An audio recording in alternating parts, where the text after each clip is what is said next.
You ever lived so long out on your own land that your gut knows trouble before your eyes do? Out here in rural Texas. You don't roll onto a man's property uninvited. And you damn sure don't do it in a black SUV with yellow lights and a fake badge on your chest. But at 2 in the afternoon, one man tried exactly that.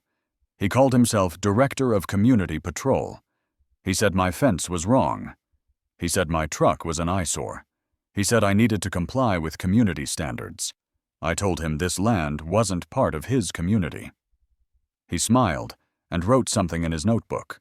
That was his first mistake. I warned him once. I warned him twice. I sent a certified letter with my attorney's signature at the bottom. He ignored it. So on the 3rd night, when 3 men crossed my property line in the dark, I was waiting on my porch, shotgun in hand, barrel pointed down, finger off the trigger. I didn't fire a single round. I didn't have to. My name is Garrett Cole. If you're watching from anywhere in the world, drop a comment and let me know where you're from. This is the story of how a fake HOA patrol tried to take control of my 15 acres and how my shotgun spoke the only language they understood. Have you ever lived so long out on your own land that your gut knows trouble before your eyes do? Out here in rural Texas. You don't roll onto a man's property uninvited. And you damn sure don't do it in a black SUV with yellow lights and a fake badge on your chest. But at 2 in the afternoon, one man tried exactly that. He called himself Director of Community Patrol. He said my fence was wrong. He said my truck was an eyesore. He said I needed to comply with community standards. I told him this land wasn't part of his community. He smiled and wrote something in his notebook. That was his first mistake. I warned him once. I warned him twice. I sent a certified letter with my attorney's signature at the bottom. He ignored it. So on the 3rd night, when 3 men crossed my property line in the dark, I was waiting on my porch, shotgun in hand, barrel pointed down, finger off the trigger. I didn't fire a single round. I didn't have to. My name is Garrett Cole. If you're watching from anywhere in the world, drop a comment and let me know where you're from. This is the story of how a fake HOA patrol tried to take control of my 15 acres and how my shotgun spoke the only language they understood. I bought this land 3 years ago with settlement money from an industrial accident. A steel beam dropped on my right shoulder at the plant. Ended my welding career at 39. The insurance company paid out enough to start over somewhere quiet. Somewhere mine. 15 acres on the edge of Ridgewood Heights, a subdivision full of 2-story homes and 3-car garages. My plot sat just outside their boundary. According to the county survey, no HOA fees, no architectural guidelines. No one is telling me what color to paint my mailbox. Just me. A small house I built with my own hands. 2 dogs, and a fence that marked where my world began, and everyone else's ended. The sign at the entrance was clear enough. No trespassing. Private property. I never installed a gate, never thought I needed one. Out here, a sign and a property line meant something. At least, they used to. The SUV came on a Tuesday. I was repairing a section of fence on the west side. Posts pulled out. Wire coiled on the ground. When I heard tires on gravel. Slow. Deliberate. I looked up and saw it rolling past the sign like the words didn't exist. Black paint. Yellow lights on the roof. A decal on the door that said Community Patrol. The driver stepped out before the engine stopped clicking. Late 50s. Thick around the middle. Dark blue uniform with something shiny pinned to his chest. Not a real badge. Not law enforcement, but polished enough to fool someone who wasn't looking closely. He had a radio clipped to his shoulder and a clipboard in his hand. He walked toward me like a man who had never heard the word "do" in his entire life. He introduced himself as the Director of Community Patrol for Ridgewood Heights HOA. Victor Manning. He said the name like it should mean something to me. It didn't. Not yet. He said he was conducting a routine inspection of properties in the area. I let him finish. He pointed at the fence I was repairing, said it wasn't consistent with community standards. He gestured toward my pickup, called it a visual violation. He scanned my property like he was cataloging evidence for a case he'd already decided to win. I didn't interrupt. When he stopped talking, I pointed at the sign he'd driven past. That sign says no trespassing. I told him. This land isn't part of Ridgewood Heights. Never was. I'm not a member of your HOA. You have no authority here. Manning smiled the way predators smile when they spot something weaker than themselves. Everything around Ridgewood falls under our jurisdiction, he said. Proximity matters. Your property affects our community's value. You'd be wise to cooperate. I didn't raise my voice. Didn't need to. I looked him straight in the eye. This is private property.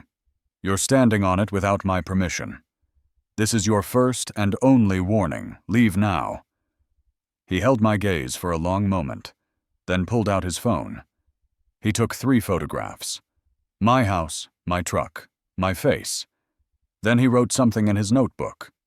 Slow and deliberate, making sure I watched every stroke of the pen. We have a file on every non-compliant property in this area, he said. Yours just got a lot thicker. We'll be in touch. Mr. Cole. He got back in his SUV, reversed down my driveway, and disappeared toward the subdivision. The dust hung in the air long after he was gone. I stood there watching the empty road. Then I walked inside and checked the security camera mounted under the eaves. The footage was clean. His face, his fake badge, his vehicle. The photos he took of my own. I saved the file and made a backup on an external drive. Then I opened the drawer where I kept my land documents. The county survey sat right on top. Lot 47. 15 acres, clearly outside the recorded boundary of Ridgewood Heights HOA. I traced the property line with my finger. My land. My rules. I put the survey back and walked to the hallway. The gun cabinet stood against the wall. Steel and shadow. I rested my hand on the lock but didn't turn it. Not yet. Through the window. I could see the rooftops of the subdivision in the distance. Somewhere over there. Victor Manning was adding my photograph to his file. Somewhere over there. He was already planning his next visit. I looked down at my dogs, lying at my feet with their ears perked toward the road. First warning, I said quietly. He won't get a third. 3 days passed without incident. I finished repairing the fence, reinforced the posts with concrete, and strung new wire along the western boundary. The dogs stayed close, ears twitching at every sound from the road. But no black SUV appeared. No yellow lights. I almost let myself believe Manning had moved on to easier targets. Then I drove into town and learned the truth. He hadn't forgotten me. He'd been busy telling everyone else about me first. I was at the hardware store loading fence posts into my truck when a woman approached me in the parking lot. Late 60s. Silver hair pulled back, floral blouse that didn't match the worry lines carved deep around her eyes. She introduced herself as Ruby Dawson, said she lived on the edge of Ridgewood Heights, the closest house to my property. I'd seen her mailbox from my land, but never spoken to her. She glanced around like she expected someone to be watching, then lowered her voice. I heard you had a visit from Manning, she said. Word travels fast when he's involved. I told her he drove onto my land uninvited, claimed I was violating community standards. She nodded slowly, unsurprised. He does that, she said. Picks a target and doesn't let go until they break or leave. 2 families sold their homes last year because of him. Good people. Couldn't take the harassment anymore. I asked how she knew so much about Manning's operations. Ruby's expression hardened. I was on the HOA board for 6 years, she said. I watched them give him that patrol position. I voted against it. Lost 3-1. Dean Hargrove pushed it through because Manning is his golf buddy. No background check. No oversight. Just a uniform and a vehicle. and permission to do whatever he wanted. She paused. I resigned 2 years ago when I realized nobody was going to stop him. But I still hear things. People talk to me because they know I'm not on his side. I asked her the question that had been gnawing at me since Tuesday. Is he actually law enforcement? She shook her head firmly. Volunteer, she said. Nothing more. But he wears the badge, carries the radio, talks like he has a warrant in his back pocket. Most folks can't tell the difference. He counts on that. I thanked her for the information. She gripped my arm before I could leave. Be careful. Mr. Cole, your land sits right where he thinks his territory ends. Men like him don't handle rejection well. I told her I wasn't planning to reject him. I was planning to remove him from my property permanently if he came back. The drive home took 30 minutes. The answer to whether he'd come back took less than 5. The black SUV was parked inside my property line, 50 feet from my front porch. I'd left the entrance open that morning, no chain across the posts, no barrier because I was expecting a gravel delivery that never arrived. Manning had found the gap and driven right through. 2 men stood in my yard. Manning was one. The other was younger, mid-30s, same dark uniform, but his posture was different, less certain. They were circling my truck with cameras in hand, photographing my house, my windows, my propane tank. One of them had walked close enough to leave boot prints on my porch steps. My dogs were barking inside, scratching at the door. I pulled up slowly, killed the engine, and stepped out without rushing. I wanted them to see me coming. I wanted them to understand I wasn't running. Manning turned as I approached. He didn't look surprised. He looked satisfied, like a man whose trap had worked exactly as planned. Mr. Cole, he said, we're conducting a follow-up inspection. Your property has been flagged for priority review. I stopped 10 feet away. Flagged by who, I asked. By the Community Compliance Committee, he said. Based on my initial assessment, I kept my voice level, but every word landed like a hammer. 3 days ago, I made myself clear. You're not welcome here. You have no legal standing on this property. Nothing's changed except your willingness to listen. Manning smiled and held up his phone, showing me the screen. 17 photographs, he said. Exterior condition, vehicle status, and potential fire hazards. He pointed toward my propane tank. That's a safety violation. Unsecured fuel storage within 50 feet of a residential structure. I could report this to the county fire marshal. The younger man shifted his weight again, glancing at the road like he wanted to be anywhere else. I remembered Ruby's words. Men like him don't handle rejection well. I pulled out my phone and dialed Donald Evans.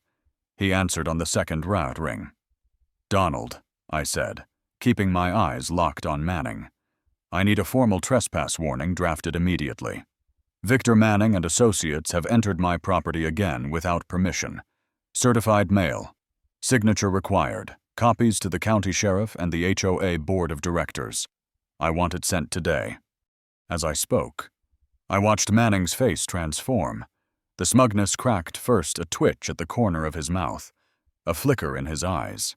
Then his jaw set hard, and his free hand curled into a fist at his side. The phone in his other hand lowered slowly, the screen going dark.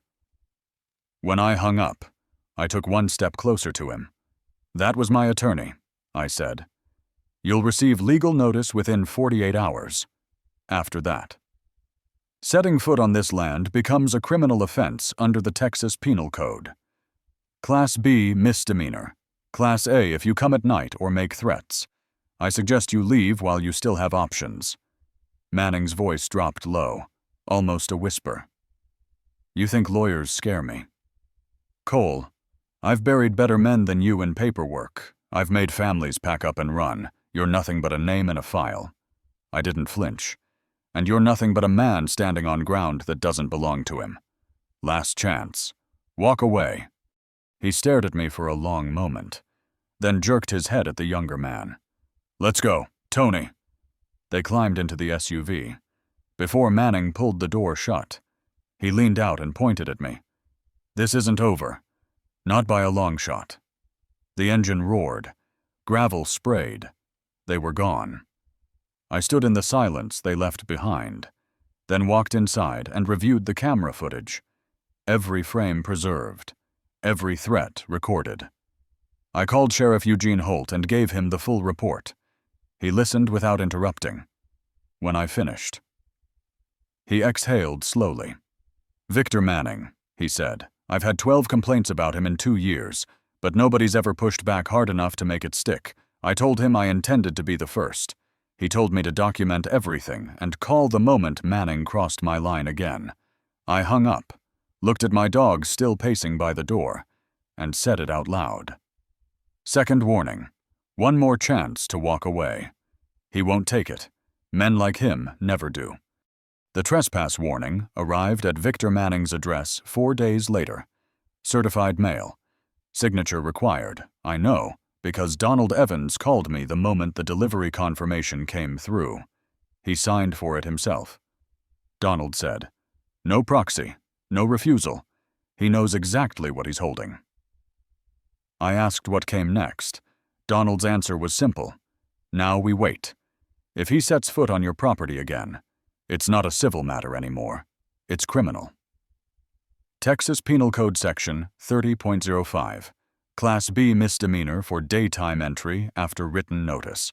Class A if it happens at night or involves threats.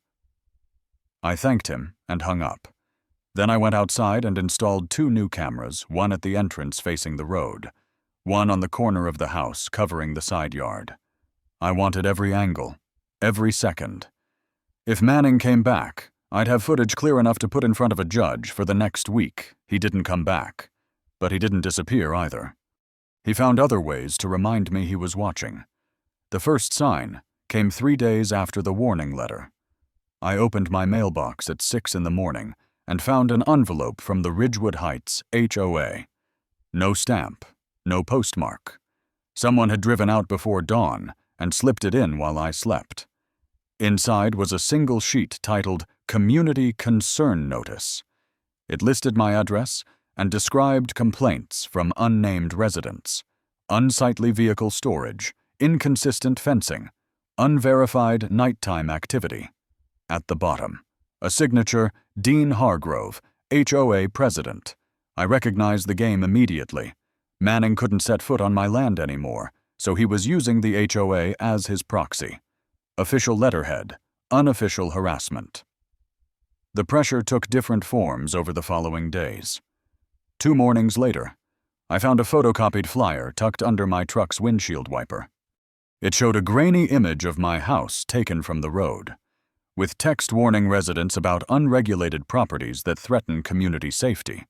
No author listed, no return address, just my home turned into a wanted poster.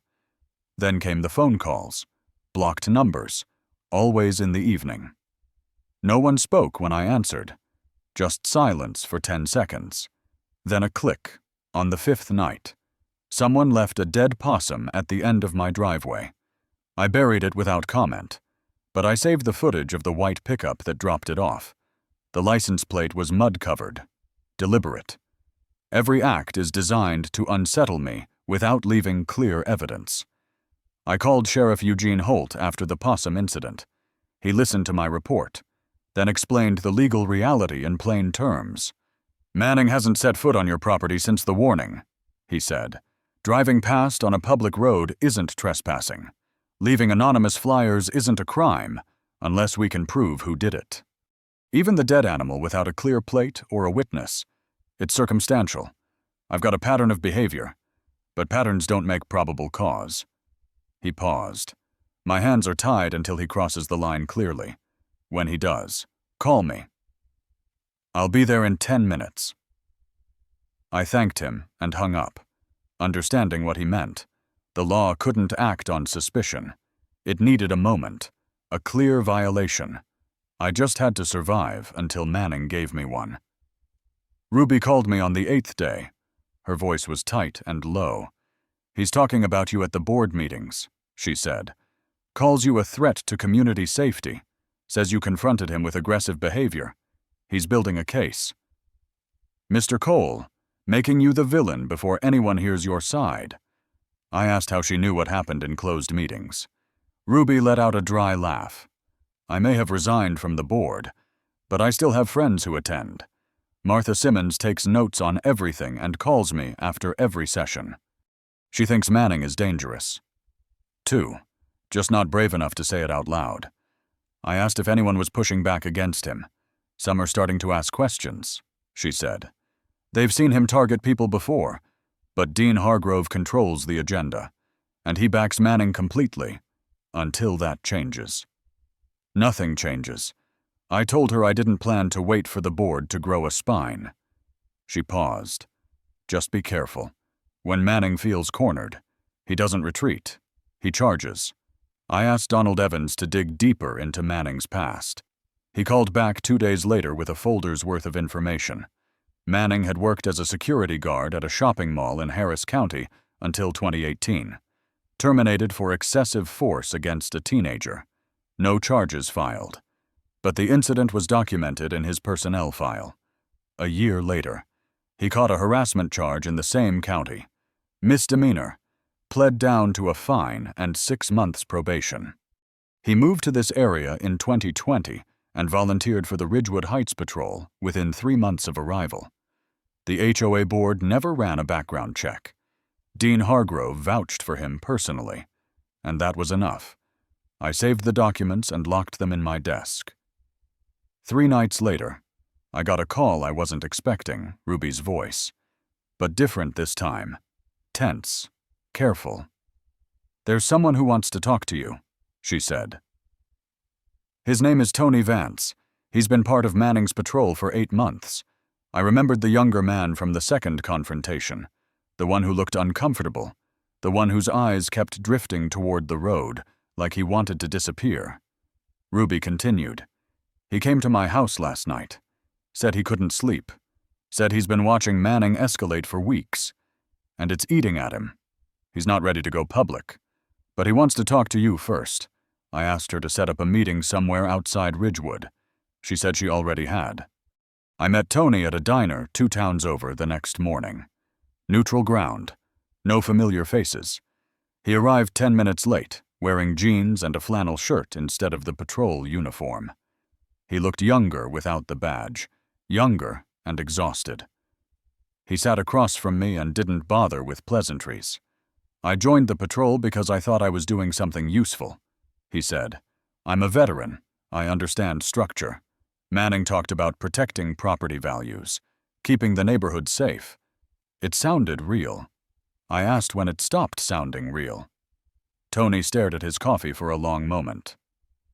When I saw him photograph the inside of your windows from the road with a telephoto lens, he said quietly.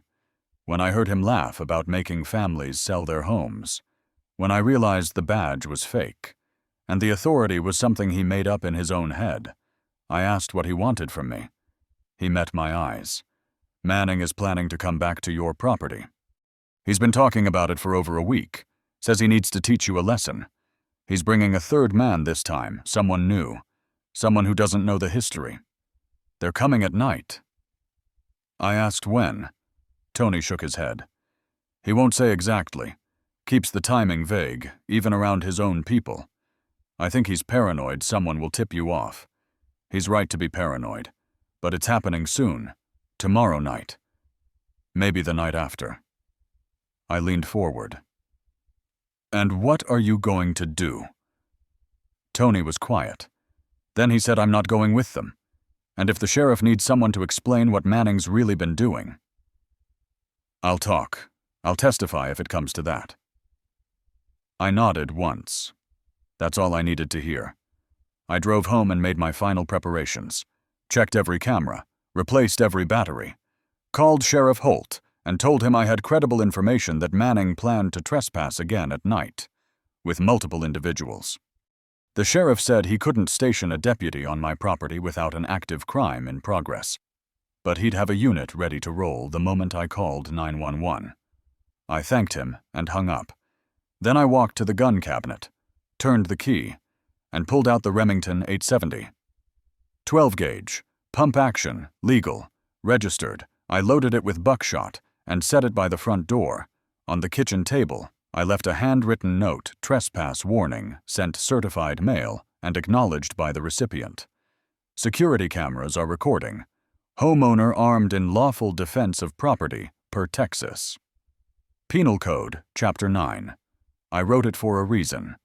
If anything went wrong, if this ended in a courtroom or a coroner's office, I wanted a record proving I knew the law, followed the law, and gave every warning a reasonable man could give. I read the words once, then walked out onto the porch. The sun was sinking behind the western fence line, bleeding red and orange across the sky. Somewhere in Ridgewood Heights, Victor Manning was finalizing his plan. Somewhere in the dark, he believed he was about to teach me a lesson I'd never forget. I sat down in my chair, shotgun within arm's reach, and let the silence settle around me. He wanted a confrontation. He was going to get one. But it wouldn't end the way he imagined, not even close. The next 2 days moved slowly, the way time does when you're waiting for something inevitable. I kept my routine visible, feeding the dogs at the same hours, walking the fence line in the afternoon, letting the lights in the house follow a normal pattern. I wanted Manning to think I was unaware, oblivious, but every night after the sun went down, I positioned myself in the hallway where I could watch the front door and the camera feed simultaneously. The Remington propped against the wall within arm's reach. On the second afternoon, I drove into town and met Donald Evans at his office. He had prepared everything. The county survey confirms my land sits outside Ridgewood Heights jurisdiction. The CCNRs showing the HOA's authority ended at my property line. The certified mail receipt proves Manning had received and signed for the trespass warning. Camera footage from both previous encounters. Time-stamped and backed up on 3 separate drives. I had already sent him photographs of the harassment incidents from the past week. The flyers. The anonymous letters. The dead possum. And he had added them to the file with dates and metadata intact. Donald spread the papers across his desk like a general reviewing battle plans. "If this goes to court," he said, "you'll have the cleanest case I've seen in 15 years. Documented warnings, multiple witnesses, video evidence of repeated violations. Any judge in Texas will see exactly what happened here." I asked him what would happen if Manning showed up armed. Donald paused, choosing his words. "Castle doctrine covers you inside your home," he said. "On your property. You have the right to use reasonable force to prevent criminal trespass after a written warning." But reasonable is the key word. You can't shoot an unarmed man for stepping on your grass and expect a jury to thank you for it. I told him I understood. The shotgun wasn't there to kill anyone. It was there to make sure no one tried to kill me. That morning, before meeting Donald, I had received a text from Ruby. Tony kept his word. She wrote. The deputy came to his apartment at 8. He gave a full statement. 2 hours of questions. It's on record now. I felt something shift in my chest, not relief exactly, but the sense that pieces were falling into place. Tony Vance had crossed his own line. There was no going back for him now. And that meant there was no going back for Manning either, even if he didn't know it yet. I made one more call that afternoon. Sheriff Holt answered on the 3rd ring. I told him Tony's statement was complete and asked if it changed anything. "It changes a lot," he said. "I've got documented testimony from inside the patrol now. Pattern of harassment. Unauthorized entries, intimidation tactics, combined with your evidence. It's enough to move on Manning the moment he gives me cause." I asked what counted as cause. "He crosses your property line again after that warning letter," Holt said, "and I'll have him in cuffs before sunrise. Just make sure you call me the second it happens." I told him I would. He added one more thing before hanging up. "You've done this right." Cole. Most people crack under this kind of pressure. Manning picked the wrong man. I didn't respond. I didn't feel like the right man. I just felt like someone standing on ground that belonged to him, waiting for someone else to make a mistake. The sun set around 7:30. I ate dinner at the kitchen counter, watching the shadows lengthen across the yard through the window. By 9 o'clock, the only sounds were crickets and the occasional rustle of my dogs shifting in their sleep by the fireplace. I moved to the front room, positioned my chair where I could see both the door and the driveway, and settled in for the wait. The Remington leaned against the wall beside me. My phone sat on the side table. Screen dimmed. 911 already typed in. I had rehearsed this scenario a dozen times. One warning, one chance to leave, if they refused. I would call the sheriff and hold my ground. I would not pursue. I would not threaten. I would stand on my property, armed and legal, and let them decide how the night ended. By 11. The road remained empty. No headlights. No engine noise. I began to wonder if Tony's information was wrong if Manning had delayed, changed his mind, chosen a different approach. Then, at 11:47, my phone buzzed, motion sensor at the entrance. I checked the camera feed and saw a gray pickup rolling down the road from the direction of Ridgewood Heights. No headlights, just the faint outline of a vehicle creeping through the darkness. Out here, with no street lamps and the nearest neighbor half a mile away. A truck running dark was invisible to anyone not looking for it. The pickup stopped just outside my property line. 3 figures stepped out, even in the grainy night vision footage. I recognized Manning's silhouette, the thick shoulders, the way he planted his feet like he was claiming territory with every step. The other 2 were younger, broader, and unfamiliar. One carried what looked like a heavy metal flashlight. The other held a phone at chest level recording. Probably. They stood at the boundary for nearly a minute, talking in voices the microphone couldn't reach. Then Manning pointed toward my house, and all 3 of them crossed the line. I pressed send on my phone. The dispatcher answered within 2 rings. 911. What is your emergency? I kept my voice level. 3 men are trespassing on my property. I sent a certified trespass warning to the leader 2 weeks ago. He acknowledged receipt. They crossed my property line approximately 45 seconds ago and are approaching my residence. I am the homeowner. I am armed and currently inside. I will not fire unless directly threatened. Please dispatch the sheriff immediately. The dispatcher confirmed my address, then said, "Sir, stay inside your home if possible. Do not engage unless you have no other option. Keep this line open." I set the phone on the table, speaker on, and picked up the Remington. Through the window, I watched the 3 figures cross the yard, 60 feet from the porch, then 50. Manning walked in front, shoulders squared, chin lifted. No uniform tonight, just dark clothes and that same arrogant stride. The man on his left swung the flashlight at his side like a club. The man on his right kept his phone raised, lens pointed at my house. They thought they were collecting evidence. They thought they were documenting my downfall. They had no idea they were walking into a record that would bury them. I opened the front door and stepped onto the porch. The night air was cool and still. I held the shotgun in both hands, barrel angled toward the ground, finger outside the trigger guard. When I spoke, my voice carried clear across the darkness. "Stop where you are. You are on private property. I sent you a written warning, and you signed for it.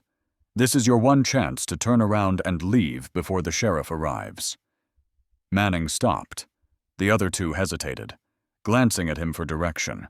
For a long moment, the only sound was the dispatcher's faint voice through my phone, asking if I was still there. Then Manning tilted his head, and even in the dim light, I could see his expression shift, not fear, not surprise, but something closer to amusement. Like a man who still believed he was in control. He took another step forward. and I let him come.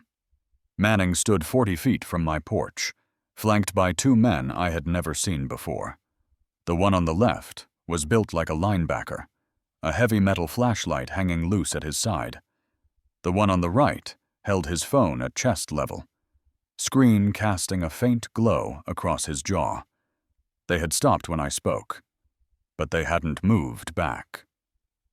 Manning's gaze drifted from the barrel of the Remington to the red light blinking under the eaves, then settled on my face. He was measuring, calculating. I had to decide whether I had the nerve to follow through. I did. The dispatcher's voice came through my phone on the porch railing. "Sir, are the individuals still present on your property?" I answered without breaking eye contact with Manning. "Affirmative." 3 males, approximately 40 feet from my front door. One is carrying a metal object, possibly a weapon. They have not retreated. I am armed and holding my position inside the porch area.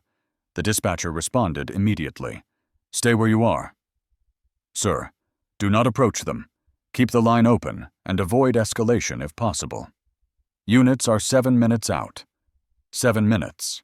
Out here, where the roads were dark and the houses spread thin.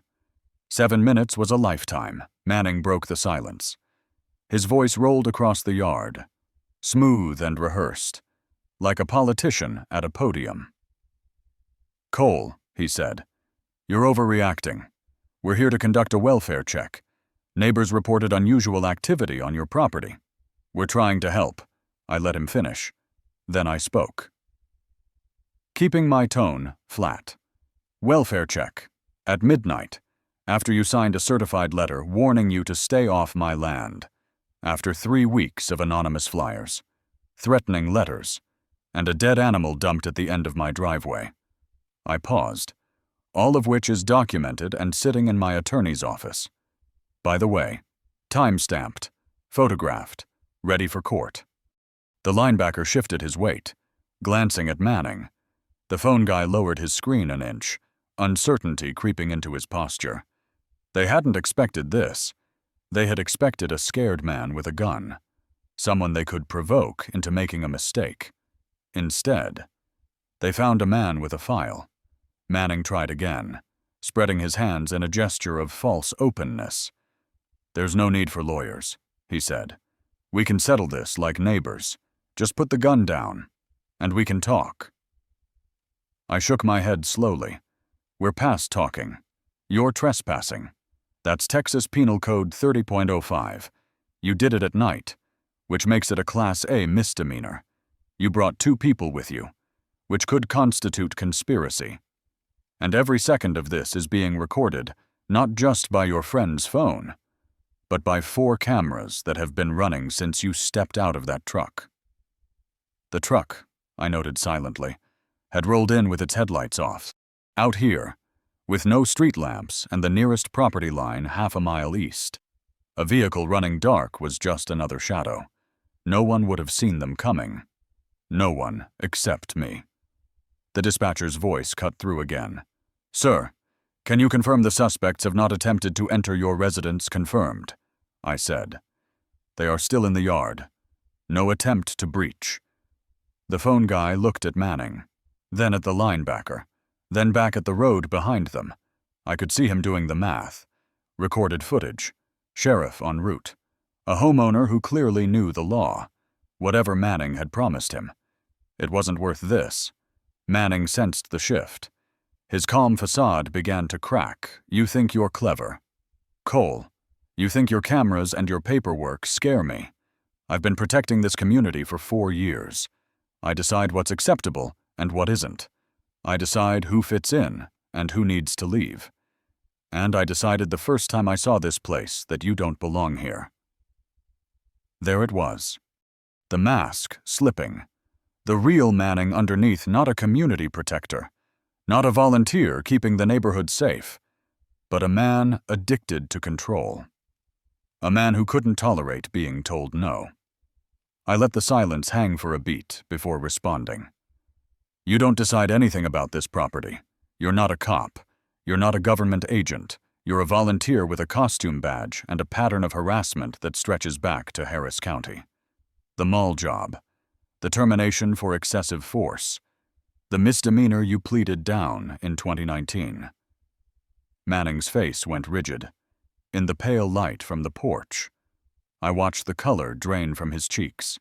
The linebacker took a full step backward, creating distance. The phone guy lowered his device completely, no longer interested in recording. How do you know that Manning's voice came out thin, strained? I know because my attorney pulled the records, I said, and because Tony Vance gave a sworn statement to the sheriff's department this morning. 2 hours of testimony about how you operate, the targets you've harassed, the families you've driven out. It's all on file now. Manning, every bit of it. The phone guy moved first. I didn't sign up for this, he muttered. He turned and walked toward the truck, footsteps quick on the gravel. The linebacker hesitated, looking at Manning one last time. Victor, he said quietly, we need to go, now. Then he followed. Leaving Manning alone in my yard. Manning stood motionless, fists clenched, jaw tight. The confidence was gone. The authority was gone. All that remained was a man realizing he had walked into a trap of his own making. You haven't won, he said. His voice shook. This isn't over.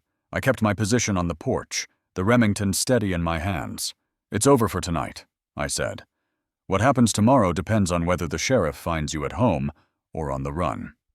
Your choice. He stared at me for 5 more seconds. Then he turned and walked back to the truck. The engine coughed to life. The headlights stayed dark. The gray pickup reversed down my driveway and vanished into the night, swallowed by the same darkness that had delivered it. I lowered the Remington and picked up my phone. Sir, the dispatcher said. Can you confirm the individuals have left the property confirmed? I said. All 3 retreated approximately 60 seconds ago. Gray pickup, no headlights, heading east toward Ridgewood Heights. I have full video footage of the encounter. She acknowledged and informed me that deputies would arrive shortly to take my statement. I thanked her and ended the call. I sat down on the top step of the porch, the shotgun resting across my thighs. The adrenaline was fading, leaving behind a hollow, heavy fatigue. I didn't feel victorious. I didn't feel relieved. I felt like a man who had been forced to stand on a line he never asked to defend, against people who should never have crossed it. Manning had retreated tonight. But men like him didn't stay down. They regrouped. They schemed. They waited for another opening. The question now was whether the law would move faster than his desperation. I looked out at the empty driveway, the darkness beyond, the faint glow of Ridgewood Heights on the horizon. Somewhere over there. Manning was driving home with the taste of defeat in his mouth. Somewhere over there. He was already thinking about his next move. I closed my eyes and listened to the silence. Crickets, wind through the grass, the distant hum of a car on the county road. When I opened them again, I saw red and blue lights flickering at the edge of my property. The sheriff had arrived. Whatever came next, it was out of my hands now. The sheriff's cruiser rolled to a stop at the edge of my driveway, red and blue lights painting the fence posts in alternating colors. A second vehicle followed 30 seconds later, a deputy's truck with a spotlight mounted on the driver's side. Sheriff Eugene Holt stepped out first, one hand resting on his belt, eyes scanning the property before settling on me. I was still on the porch, the Remington resting against the railing where I had placed it. I didn't move until Holt raised a hand in acknowledgement. "Mr. Cole," he said, approaching with measured steps. "You all right?" I nodded. They left about 4 minutes ago. Gray pickup heading east toward Ridgewood. The rear plate was covered, looked like mud or tape. Couldn't tell which. 3 men. Manning was leading. Holt stopped at the bottom of the steps. His eyes moved to the shotgun, then back to me. "You fire that weapon?" "No, sir. Didn't need to. They crossed the line. I gave them one warning, and they pulled back when I mentioned you were coming." Holt exhaled. "That's the right call. Most people freeze or escalate. You did neither." His deputy approached with a notepad, and I gave them the essential details, the motion sensor alert, the 3 figures crossing my property line, Manning's failed attempt to frame the intrusion as a welfare check, and the moment his companions abandoned him. I kept it brief. They had access to the camera footage, which would show them everything words couldn't capture. When I finished, Holt turned to his deputy. "Get on the radio. I want a unit at Manning's residence within the hour. If he's there, bring him in. If not, find out where he went." The deputy jogged back to the cruiser. Holt stayed, hands on his hips, looking out at the dark road. "I've had 12 complaints about Manning sitting on my desk for 2 years, he said. Harassment, intimidation, unauthorized entries, but nobody would push it far enough to give me probable cause. Tonight, you gave me that. Your footage, your documentation, Vance's statement it's enough to arrest him before sunrise. I asked what charges were likely. Criminal trespass, Class A, given the hour and prior warning, Holt said. Harassment is solid. Impersonating a public servant is on the table. That uniform fools people. And that's the point. If the DA wants to stretch, conspiracy charges might stick for the other 2 once we identify them." He turned to face me directly. "You handled this the way it should be handled. That's going to matter when this goes before a judge." He didn't elaborate. He didn't need to. He gave me a brief nod, walked back to the cruiser, and called over his shoulder before getting in. "Get some rest if you can. I'll be in touch by morning." The vehicles pulled away, lights fading until the darkness reclaimed the driveway. I stood alone on the porch, the night heavy and silent around me. The adrenaline had burned off. What remained was exhaustion and the hollow weight that follows a near miss. Manning had retreated tonight. But Holt was right about one thing: men like him didn't accept defeat. They reframed it. They counterpunched. They burned whatever they could reach on the way down. This wasn't finished. It was just entering a new phase. I carried the Remington inside and locked it in the cabinet. The dogs were waiting in the hallway, tails low, pressing against my legs. I knelt and let them lean into me, their warmth cutting through the cold that had settled somewhere behind my ribs. "It's all right," I said quietly. "We're all right." My phone buzzed on the kitchen counter. A text from Ruby. "Just saw 2 cruisers fly past my street toward Manning's place." Her house sat on the edge of Ridgewood, close enough to the main road that she would have heard the sirens before anyone else in the subdivision. "Is it happening?" she asked. I typed back. The sheriff took my statement. "They're picking him up tonight. Don't know what comes after." Her reply arrived seconds later. "You stood up when no one else would. Whatever happens next, that means something." I set the phone down and walked to the window. The eastern sky was still black, but a thin gray line had begun to form along the horizon. Dawn was maybe an hour away. I had been awake for nearly 20 hours, running on nerves and coffee and the stubborn refusal to let someone else dictate what happened on my own ground. Sleep would come eventually, but not yet. Not while the machinery of consequence was still turning somewhere out in the dark. I sat down at the kitchen table and placed my hands flat on the wood.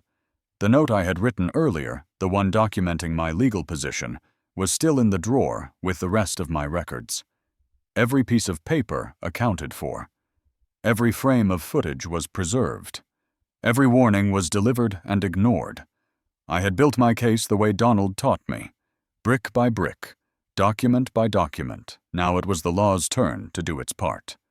Outside, the first birds began to stir in the trees along the fence line. The world was waking up, indifferent to the drama that had unfolded in my yard.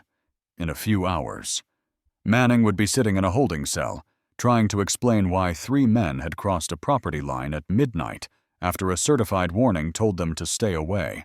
In a few days, the lawyers would start their work. In a few weeks, maybe months. A courtroom would decide what all of this meant. I didn't know how it would end, but I knew one thing for certain. I had drawn a line. I had defended it. And I was still standing on my side of it when the sun came up. Victor Manning was arrested at 6:14 in the morning. Sheriff Holt called me 40 minutes later with the details. "Found him at home," Holt said. "Still in the same clothes from last night. Didn't resist. Didn't speak until we Mirandized him. Then he started claiming you pointed a weapon at him, that he was conducting official business, that the whole thing was a setup." I asked if any of it would matter. Holt's answer was short. "I've been building a file on Manning for 26 months. 12 formal complaints. Testimony from 3 families who sold their homes because of him. Your footage and Vance's statement were the last pieces I needed." The DA had the arrest warrant signed before breakfast. The collapse happened faster than I expected. Dean Hargrove resigned by email at 11:43 that morning. I know because Ruby forwarded me a screenshot before the message was an hour old. She sat on the HOA Communications Committee, which meant every official announcement landed in her inbox seconds after it was sent. Hargrove's resignation letter blamed health concerns, but Ruby had heard the real story from Martha Simmons. The board's insurance carrier had called an emergency review after learning about the arrest. Their lawyer told Hargrove he faced personal liability for authorizing Manning's patrol without a background check. He quit before the next sentence was finished. By evening, the silence that had protected Manning for 4 years was breaking apart. Ruby called me around 7. 3 families contacted the sheriff's office today, she said. People who never filed formal complaints because they thought no one would believe them. Now they're lining up to give statements. I asked what changed. She paused. "You did. You showed them it was possible to win." Tony Vance texted me the following morning. 2 words. "Thank you." I didn't reply. He had earned whatever peace he found by walking into the sheriff's office and telling the truth. That decision would follow him. Some doors would close. Others might open. But he had made it with his eyes open. And that counted for something. The formal charges came down 4 days after the arrest. Criminal trespass, Class A harassment, impersonating a public servant. The district attorney added a 4th count criminal mischief based on evidence I had already submitted to Donald weeks earlier. The photographs of the flyers and anonymous letters. The footage of the white pickup dropping the dead possum at my driveway. Plate obscured, but vehicle identifiable. A former patrol member named Garrett Nolan had come forward after the arrest, confirming he had witnessed Manning order the harassment campaign. Nolan claimed he hadn't known the targets were outside HOA jurisdiction, whether that was true or convenient. It gave the DA enough to stack the charges. Manning posted bail within 36 hours, $15,000, secured by his sister's house. But the conditions were tight. No contact with me or my property. No communication with any Ridgewood resident who had filed a complaint. No wearing any uniform, badge, or insignia that could be mistaken for law enforcement. And no participation in any neighborhood patrol, security committee, or HOA enforcement role anywhere in the county. He was out, but the walls had closed in around him. The HOA held an emergency session 10 days later. Ruby secured me a seat in the back row as a guest observer. 87 residents filled the community hall, standing room only. The new interim president, Patricia Simmons, opened with a motion to dissolve the community patrol program permanently. The vote was unanimous. She followed with a second motion to audit all patrol-related expenses from the past 4 years. Someone in the crowd mentioned that Manning had submitted reimbursement claims for equipment that didn't exist. 14 hands went up requesting formal reviews of fines they had received during his tenure. I slipped out before the meeting ended. The community was doing what it should have done years ago. They didn't need me watching.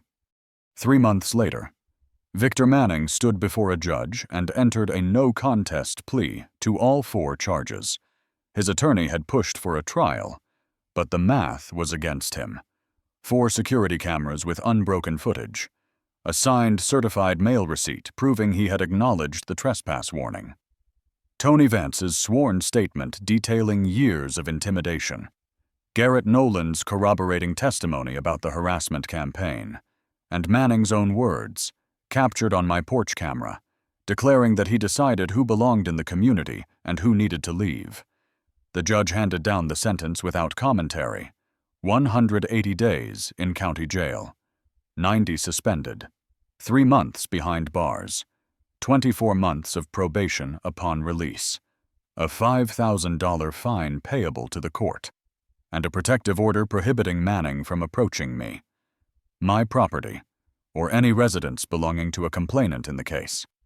The order also barred him from serving in any enforcement, patrol, or security capacity for any homeowners association or neighborhood organization in the state.